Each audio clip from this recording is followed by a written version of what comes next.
Good afternoon and welcome to the Pecha Kucha presentation, in which I will be discussing a case series in which we evaluated the neurophysiological changes in two stroke survivors undergoing music supported training.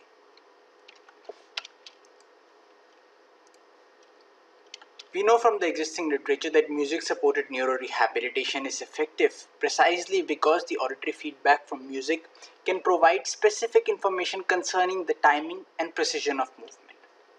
We also know that training with music supported feedback can enhance the auditory motor connectivity in our brain. For example, in this study by Banga et al., it was shown that in the group that supported with music supported training, there was increased sensory motor connectivity in the auditory and the motor networks from the first session of training in the group that supported with that trained with music as compared to the group that trained with unmapped piano supported piano keys. In addition to that, from a rehabilitation perspective, music supported training is beneficial because it is challenging, motivating, and intriguing for patients to train on. In a literature review that I conducted, I evaluated that music supported training was beneficial in improving the upper extremity recovery in stroke survivors with medium to large effect sizes. However, in the literature review, what was also evitable was there was no substantial evidence that evaluated the neurophysiological mechanisms that explained this efficacy of music supported training. Therefore, during my postdoctoral work, we tried to evaluate how what were the neurophysiological mechanisms behind this type of training. We recruited 7 patients. However, unfortunately, because of COVID-19, we only had the data left for 2 stroke survivors. These both stroke survivors suffered in the stroke in the right hemisphere, but the physical functional capacity of participant 1 was much better as compared to participant 2 on Chidok scales scores for hand and arm. We used magnetoencephalography and MRI to evaluate the functional auditory motor connectivity in the alpha and the beta bands. And the participants underwent training, piano supported training for 3 weeks. And this is what the piano supported training sounded like.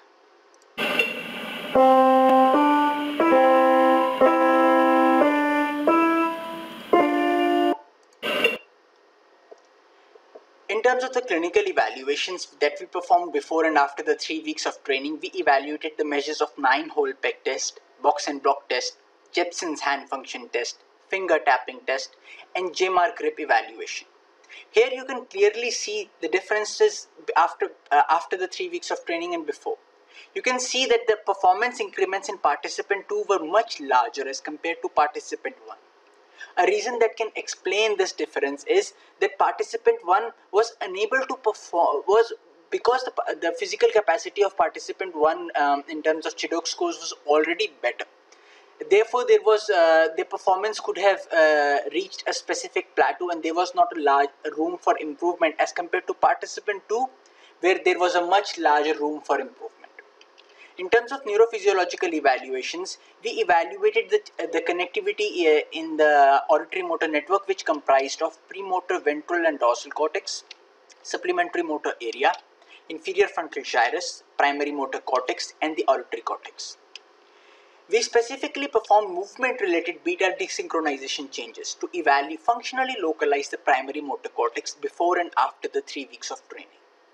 And we found out that there was a reorganization in the location of primary motor cortex in both participant 1 and 2 before and after the training.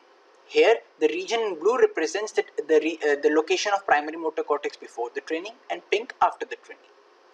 We also performed connectivity analysis specifically when participants were passively listening to the musical piece on which they were supposed to train, and here are before and after differences.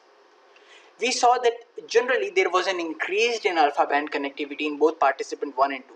But when we look at the primary connectivity between the primary motor cortex and auditory cortex in the affected hemisphere, for participant 1 there was a reduction in the connectivity in the primary motor cortex and auditory cortex by 20%. But in participant 2 there was an increased connectivity by almost 121%. When we look at the same connectivity changes in the beta band, we saw that in participant 1 there was an increased connectivity by almost 29%, And in participant 2, there was an increased connectivity by 98%.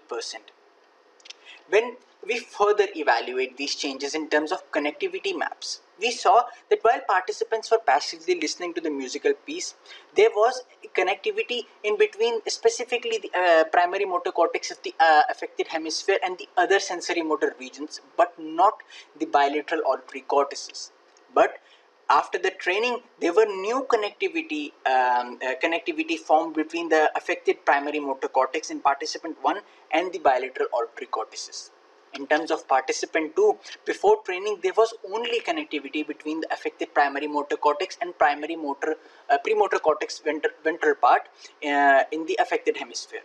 But after the training, there were new connections formed between the primary motor cortex in the affected hemisphere and the other sensory motor regions. In summary, in this case series, we demonstrate that upper extremity recovery can be facilitated after a 3-week music supported training. We also demonstrate that auditory motor connectivity is enhanced with the piano supported training for 3 weeks. Currently, the research is underway and we are trying to recruit more participants. Thank you very much.